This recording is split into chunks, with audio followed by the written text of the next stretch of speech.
Adanya transaksi ilegal dengan pembobolan data.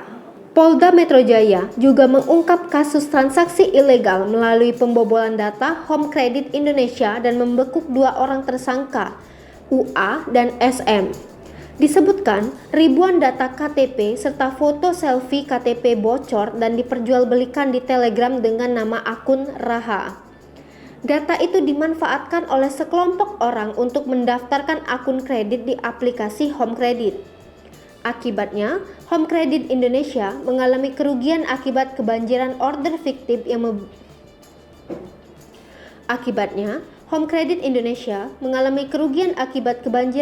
fiktif yang berbelanja sejumlah barang di e-commerce Tokopedia. Disebutkan, aksi ilegal akses dengan bertransaksi menggunakan metode kredit dari Home Credit ini terjadi sejak Juni 2021. Kerugian yang dialami Home Credit mencapai 1,5 miliar.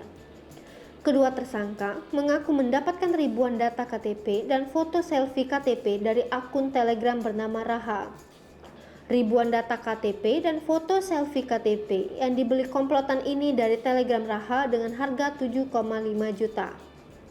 Setelah mendaftarkan data itu di aplikasi Home Credit, pelaku berbelanja berbagai barang mulai dari emas batangan hingga ponsel di Tokopedia.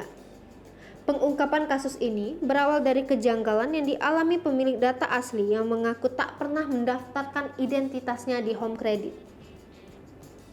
Korban terkejut saat tahu ada tagihan atas barang-barang yang dilakukan di Tokopedia dengan menggunakan metode pembayaran Home Credit.